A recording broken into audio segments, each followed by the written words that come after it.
तो चलिए रुको, अभी रिस्क है, बचत करना जरूरी है। जी हाँ, आपके निवेश पोर्टफोलियो में अब आगे कैसे बढ़ा जाए और अगर आगे नहीं बढ़ना है तो किस तरह से इस जोखिम से बचना है, इसी पर निवेश और बाजार जगत के दिग्गजों से हम बातचीत करवाएंगे और आपके हर उस समस्या का समाधान जहां पे आपकी आर्थिक जिंदगी पर असर पड़ सकता है जानने की कोशिश करेंगे, हल निकालने की कोशिश करेंगे हमारे एक्सपर्ट्स के जरिए। पहले हमारे साथ इस शो में जुड़ रहे मेहमान के तौर पर डीएसपी म्यूचुअल फंड के एमडी और सीईओ कल्पेन पारेख। और कल्पेन, आपका बहुत बहुत स्वागत है हमारी इस बेहद खास पेशकश में।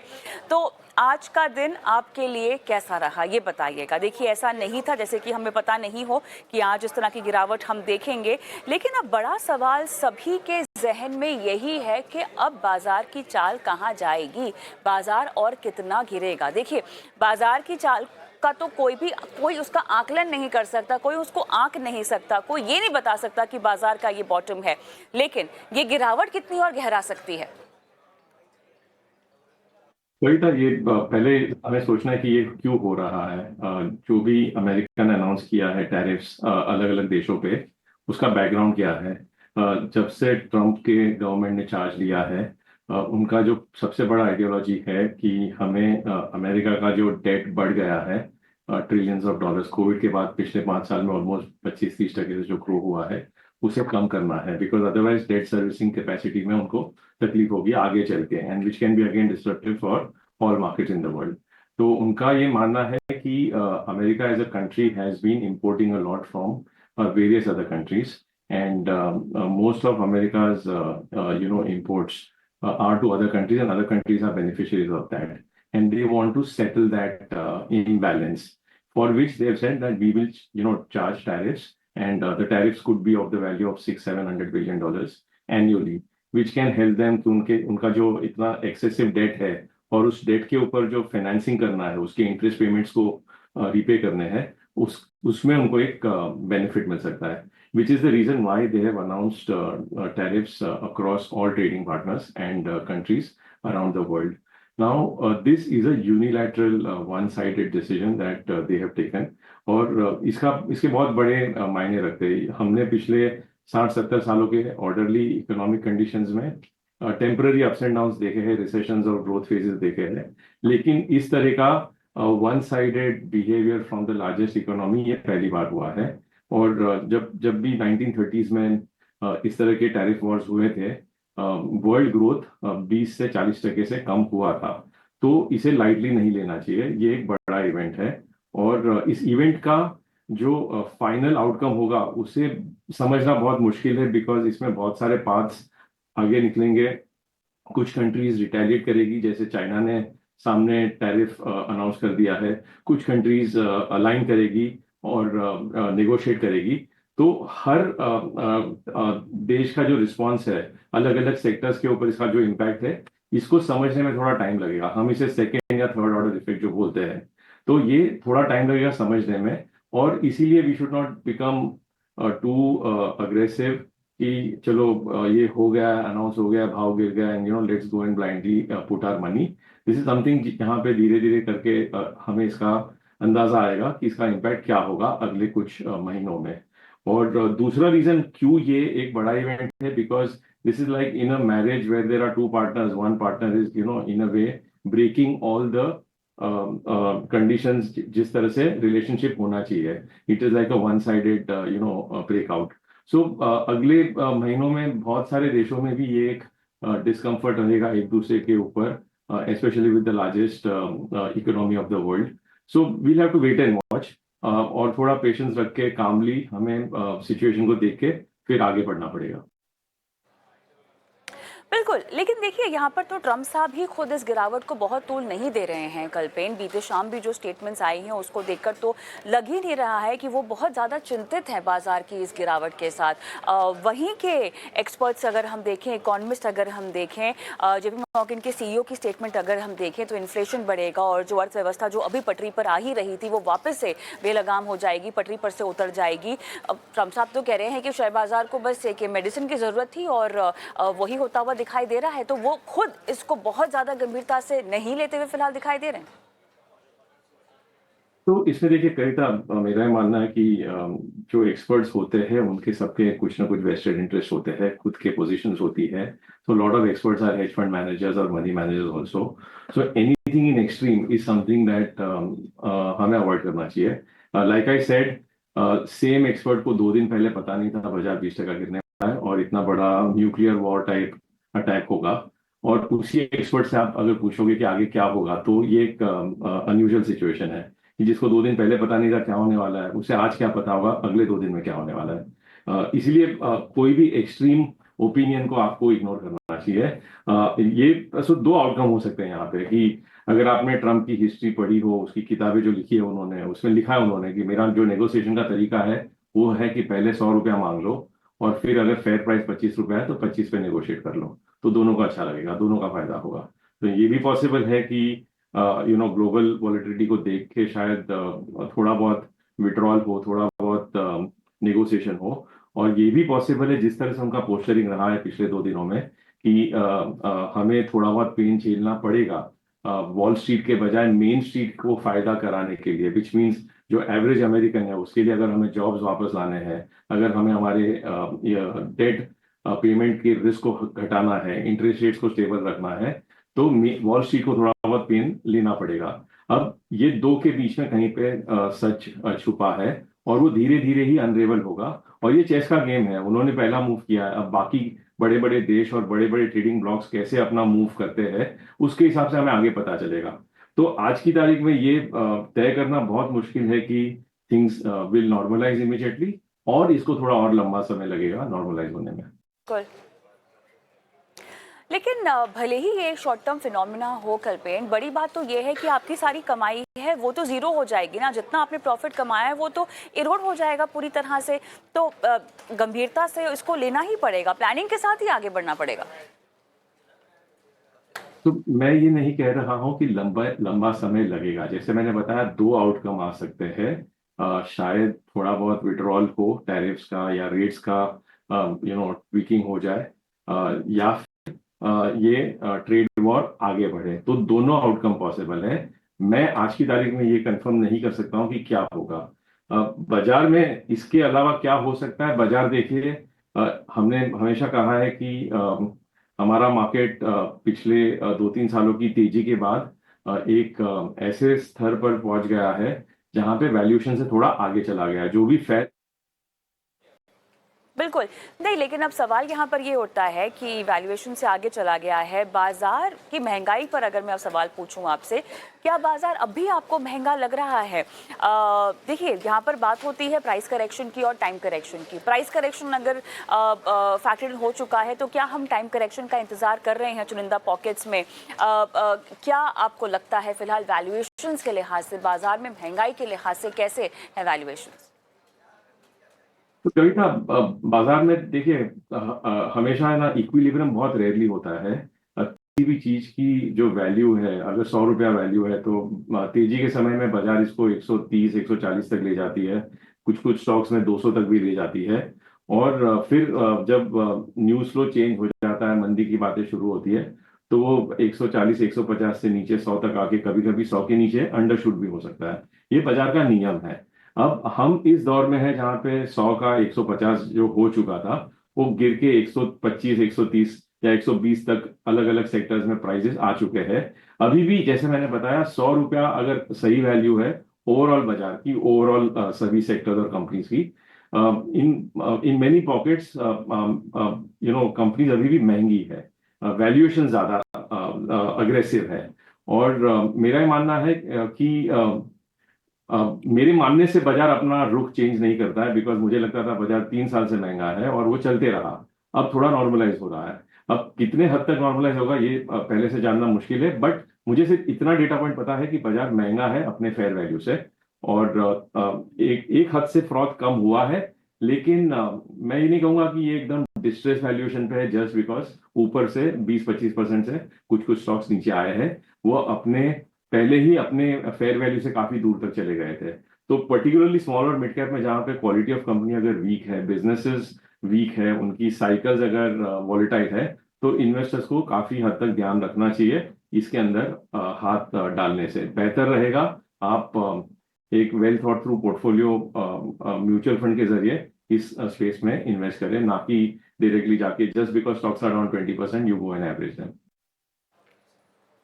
लेकिन कल्पेन, ये ऐसा भी समय है जहां पर बाजार में पैसे लगाने से अब लोग डरेंगे, क्योंकि उन्होंने तो इस तरह का बाजार देखा ही नहीं है ना।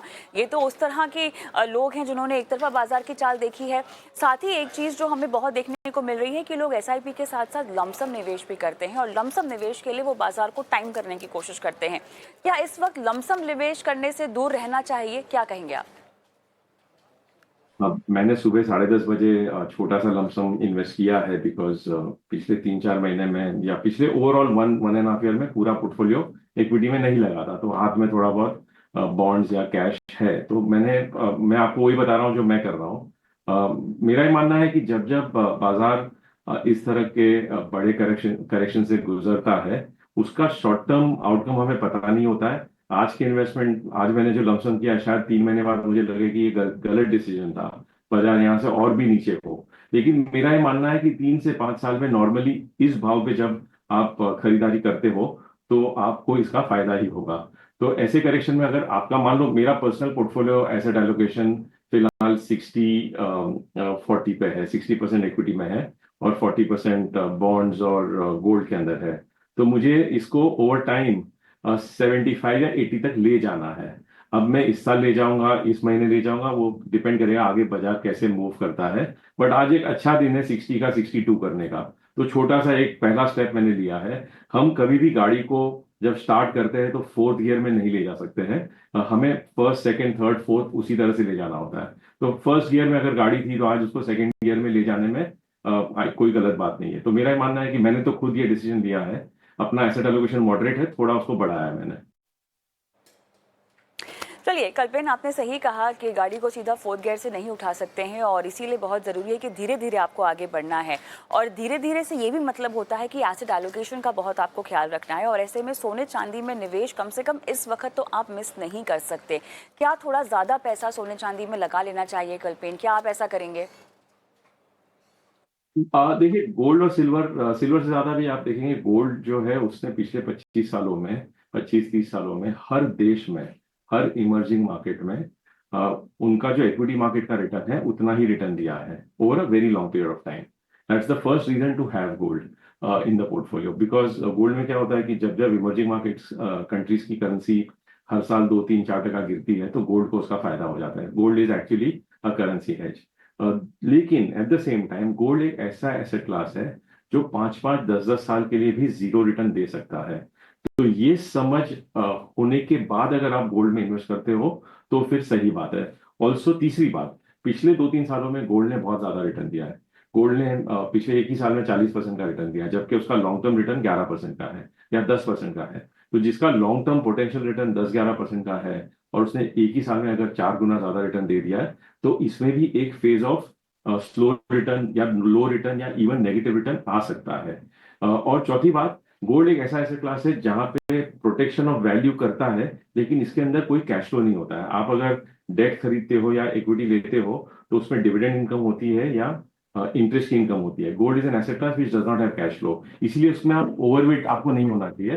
तो जैसे हम हमेशा बोलते हैं कि गोल्ड इज समथिंग जिसमें आप 10 से 15% का एक्सपोजर रख सकते हो। अगर बाजार में बहुत बड़ी तेजी होती हो इक्विटी में, उस समय इक्विटी के बजाय थोड़ा गोल्ड बढ़ा दिया तो वो सही डिसीजन है। आज ऐसा माहौल है जब इक्विटी में मंदी हो रही है और गोल्ड में तेजी हो रही है। तो अगर आपके पास ऑलरेडी 10-15% गोल्ड है तो आई वुड से कि गोल्ड को स्लो रखना चाहिए। लेकिन अगर आपका गोल्ड एक्सपोजर काफी कम है, then it is a good point to start investing in gold, but again with a very long term time horizon. चलिए, तो अब ये तो पोर्टफोलियो के लेवल की बात हो गई है, लेकिन कल्पेन, हम इस बात से मुंह नहीं मोड़ सकते कि आप जो पैसे लगा रहे हैं, जो रिटेल निवेशकों की मैं बात कर रही हूँ, उनके पास सिर्फ निवेश के लिए पैसे नहीं हैं, उनके पास खर्च भी है। हर महीना वो सैलरी कमाते हैं, और ऐसे में क्योंकि बाजार में पिछले दिन उन्होंने बहुत पैसा आता हुआ देखा होगा, तो अपने लिए बहुत सारे प्लान्स बना के रखे होंगे। लाइफ स्टेजेस होती हैं लोगों की, जहाँ पर हो सकता है किसी की स्टेज ऐसी हो कि उनको घर खरीदना हो, गाड़ी खरीदनी हो, उन्हें अपने लिए कोई बहुत बड़ा खर्चा प्लान करना हो, या किसी ने अपनी प्रोफेशनल प्लानिंग में करियर ब्रेक के बारे में सोच रखा हो, सबैटिकल के बारे में सोच रखा हो, क्या इस तरह के फैसलों से फिलहाल बचना चाहिए? क्या वो ये एक साल है जहां पर आप इस तरह के फाइनेंशियल रिस्क, अगर आप उस रिस्क में हैं तो, अगर आपने पिछले 2-3 साल में सिर्फ मुनाफा देखा और आपको लगा है कि आप अभी सेट हैं क्योंकि आपके पैसे आपको कमा कर दे रहे हैं, अगर लोग इस तरह के थॉट के साथ आगे बढ़ रहे हैं तो क्या वक्त आ गया है कि थोड़ा सा लगाम लगाएं? ये वो वक्त नहीं है रिस्क लेने का, क्या कहेंगे? बहुत ही वैलिड सवाल है और रियल सवाल है। हमारा बाजार तो ऊपर नीचे करता रहेगा, but day to day life के ये बहुत इंपॉर्टेंट डायलेमास है हमारे। और जैसे मैंने कहा कि पिछले 3-4 सालों में हमने एक बहुत ही अच्छा समय देखा है, तो खर्चे भी हमारे सबके बढ़ गए हैं, लाइफ स्टाइल इंप्रूव हो गई है, या एस्पिरेशन भी बढ़े हुए हैं। एंड बहुत सारे लोगों ने ये सोचा है कि अपने करियर में ग्रोथ करने के बजाय स्टॉक मार्केट से हम ज्यादा पैसा बना लेंगे।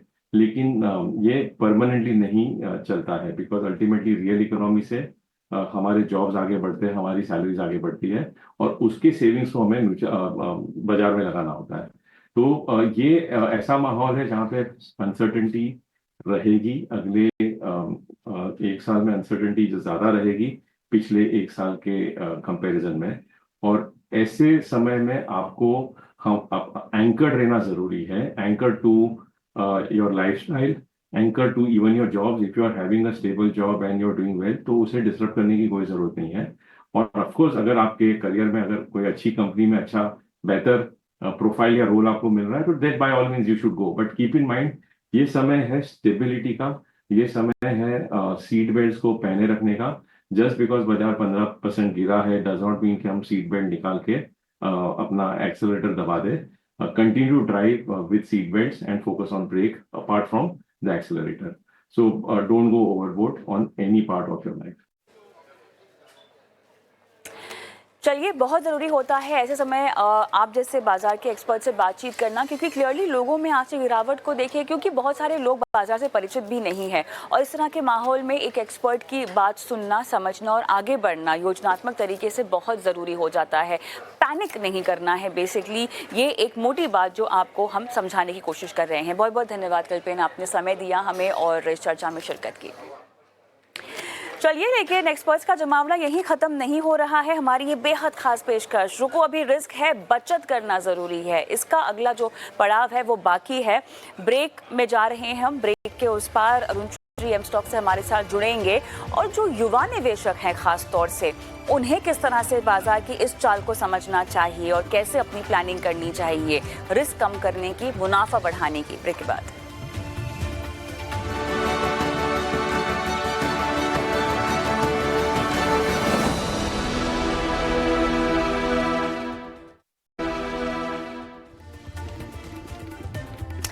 Welcome back. आप देख रहे हैं बनो अपना फाइनेंस मिनिस्टर। जी हाँ, और इस रिस्की बाजार में बचत को लेकर हम ये बेहद खास पेशकश लेकर आए हैं, जहाँ पर हम कोशिश कर रहे हैं कि आपको समझाएं कि कैसे अपने जोखिम को कम किया जाए। बाजार की चाल से फिलहाल डरे हुए हैं, तो क्यों डरने की ज़रूरत नहीं है, और अगर पैसे लगाना भी चाहते हैं तो क्या ये वक्त सही है अपने पैसों को बाजार में डालने का, या अगर डालना चाहते हैं तो किस तरह की स्ट्रैटेजी आपको अपनानी चाहिए।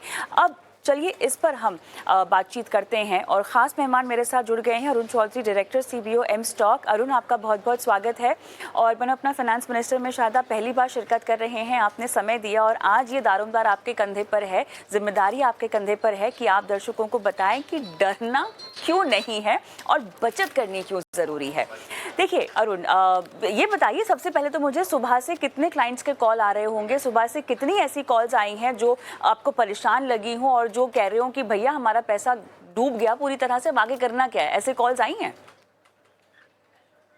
बहुत बहुत शुक्रिया कविता, मुझे बुलाने के लिए। आप बिल्कुल सही हैं, बहुत सारे ऐसे निवेशक हैं जिनकी कॉल्स आई हैं, जिनकी कम्युनिकेशंस ईमेल के थ्रू आई हैं, और जैसे कि शो का नाम है, सब लोग यही समझना चाह रहे हैं कि इतना बड़ा फॉल जो मार्केट में आया है, अब उनका नेक्स्ट स्टेप क्या होना चाहिए। सो ऑफ कोर्स आप एक दिन में जब 4% मार्केट गिरता हुआ देखते हैं, और जब ये जो गिरावट आई है ये ऑलरेडी 1.5% गिरावट के बाद आई है, तो रफली 5-6% का फॉल आपने 2 दिन के अंदर मार्केट में देखा है, तो उसमें ये लाजमी है कि आपके निवेशक थोड़े से तो घबराएंगे कि उनकी पोजीशंस ओपन है, आगे वो क्या करना चाहें।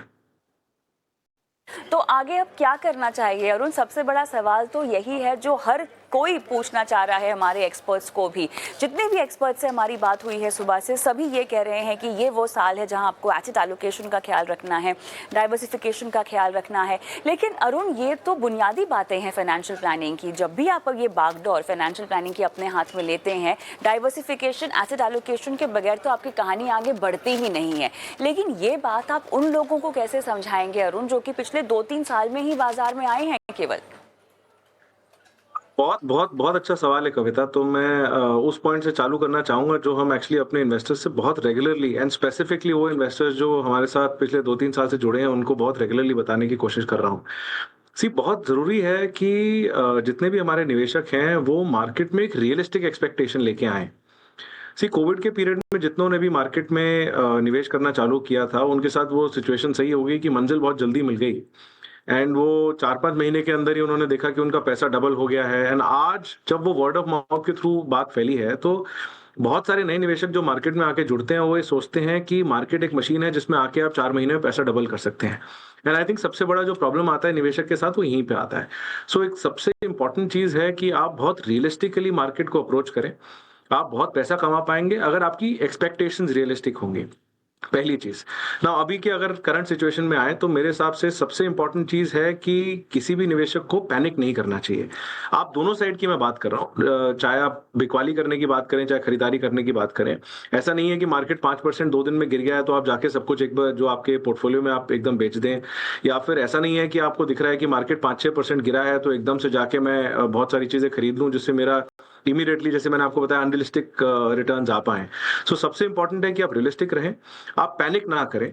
ऐसे टाइम पे जैसा आपने भी बताया कि बहुत जरूरी है कि आप अपने पोर्टफोलियो को थोड़ा करीबी से देखिए। चाहे आप खुद समझते हैं तो आप अपने स्टॉक्स के ऊपर थोड़ा सा रिसर्च करिए। ये देखिए कि जो ये भी टैरिफ वॉर सो कॉल्ड चालू हुआ है उससे आपके स्टॉक्स कितने इम्पैक्टेड हैं। बिकॉज एक चीज जो बहुत कंसर्न करती है ऐसे टाइम पे, वो ये होता है कि आप किसी भी स्टॉक में जब निवेश करते हैं तो आप एक मेंटल स्टॉप लॉस लेके जाके उसमें निवेश करते हैं।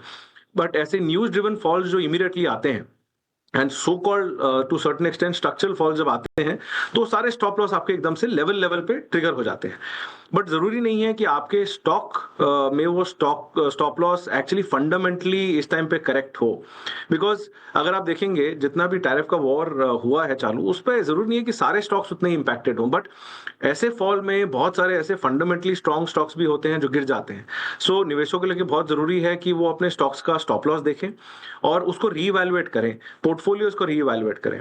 एक बहुत इंपॉर्टेंट चीज इस टाइम पे जिसको मैं बोलना चाहूंगा आपदा में अवसर बन रहा है, कि बहुत सारे जो हमने देखा था सितंबर से मार्केट हाई पे था एंड सडन फॉल आया, जिसका एक मेन रीजन वैल्यूएशंस था, वो काफी पॉकेट्स में काफी रीजनेबल हो गई है। मैं ये नहीं कहता हूं कि सडनली सारा फ्रॉड जो मार्केट में था वो खत्म हो गया है, बट बहुत सारे ऐसे बिजनेसेस हैं तो जो निवेशक कैश पे बैठे थे, सोच रहे थे कि मेरे को अच्छी अपॉर्चुनिटी मिलेगी, यहाँ से सिस्टमैटिक तरीके से over a period of time ये बहुत अच्छा टाइम है जब वो अपना पोर्टफोलियो रिकंस्ट्रक्ट कर सकते हैं।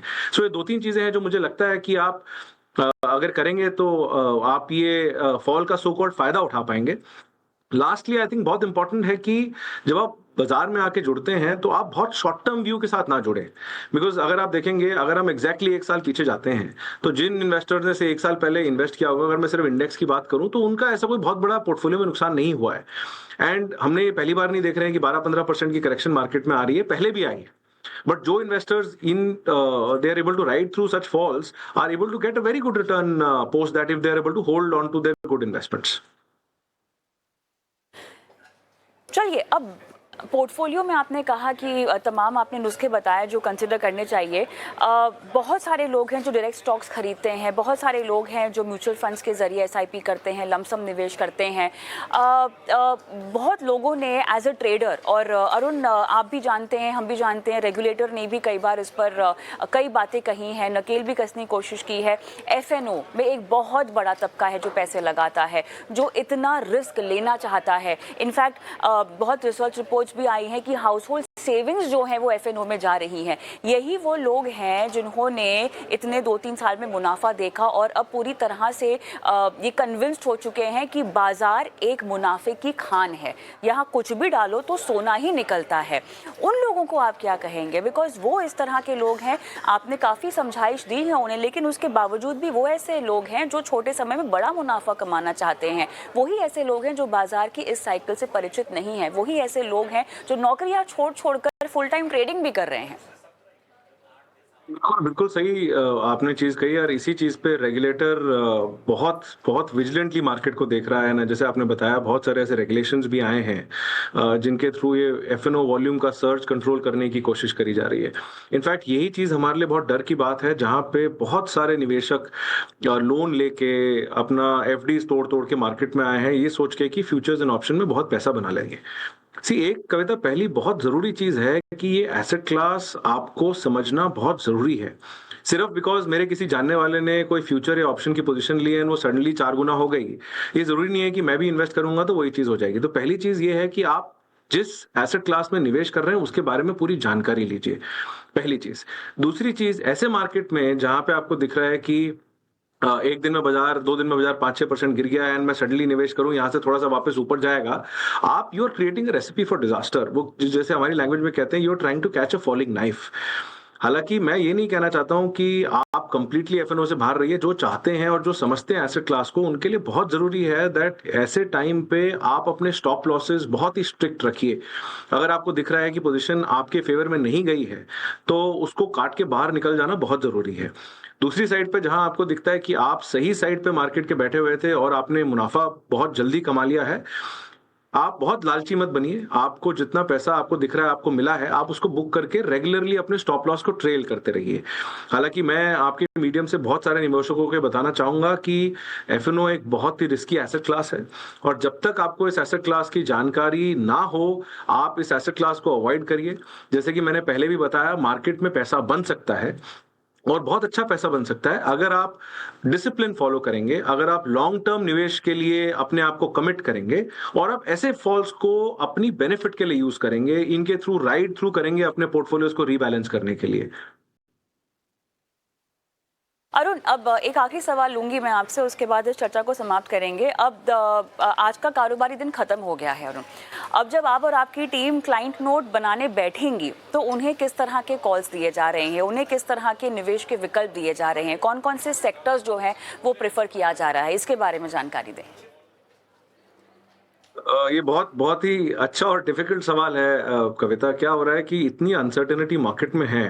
आप देख रहे हैं कि अभी तो टैरिफ्स इंप्लीमेंट भी नहीं हुए हैं, हम देख रहे हैं कि इंडिया छोड़िए ग्लोबल मार्केट्स बहुत बुरी तरीके से रिसीड किए हैं। हमारे सामने 2 दिन के बाद आरबीआई पॉलिसी है, तो बहुत डिफिकल्ट है ऐसे टाइम पे कि हम कैटेगोरिकली ये बता पाएं कि आप इसमें से निकल जाइए और इसमें एंटर करिए। बट जहां तक आप सेक्टर्स की बात कर रहे हैं, पर्सनली हमको banking and financials as a sector काफी अच्छा लगता है, काफी रोबस्ट है। हम लोग कंजम्पशन के लिए भी काफी प्रो हैं, बिकॉज आप देखेंगे तो इंडिया डोमेस्टिकली एक बहुत बड़ा कंजम्पशन इकोनॉमी है। एंड सेकेंडली अभी लास्ट बजट में भी गवर्नमेंट ने काफी प्रोविजनिंग करी है जहां आपके इंडिविजुअल लेवल पे भी कंजम्पशन बूस्ट मिले हैं। सो ये 2 सेक्टर्स हैं जहां पे हमको कॉन्फिडेंस है। हालांकि जैसे मैंने पहले बताया, आप सारा पैसा एक साथ मत लगाइए, उसको ट्रांचेस में लगाइए ताकि जिसको बोला जाता है रुपी कॉस्ट एवरेजिंग, आपके शेयर्स को, आपकी निवेश को मिल पाए। ऑलराइट अरुण, सवाल मेरे पास बहुत है लेकिन चलिए मेरा समय समाप्त हुआ है इस चर्चा में। बहुत बहुत धन्यवाद, आपने आज अपना कीमती समय हमें दिया और दर्शकों की मदद की। जल्द मुलाकात होती है आपसे Arun. Thank you so much. Thank you so much Kavita. चलिए इसी नोट पर एक छोटा सा ब्रेक लेते हैं और ब्रेक के उस पार सीधा दर्शकों से ही बातचीत करते हैं, क्योंकि बहुत दर्शक परेशान हैं अपने पोर्टफोलियो प्लानिंग को लेकर। उनसे जुड़ते हैं, पेन पॉइंट्स कहाँ पर हैं, कौन से फंड से निकलना है, किस में जुड़ना है, कैसे अपनी स्ट्रैटेजी बनानी है, ये सब कुछ होगा इस छोटे से ब्रेक के बाद। जाते जाते व्हाट्सएप नंबर फ्लैश कर रही हूँ आपके स्क्रीन पर, झटपट नंबर नोट डाउन कीजिए। यूट्यूब पर देख रहे हैं तो कॉमेंट बॉक्स पर अपने सवाल डालिए। मिलते हैं ब्रेक के बाद।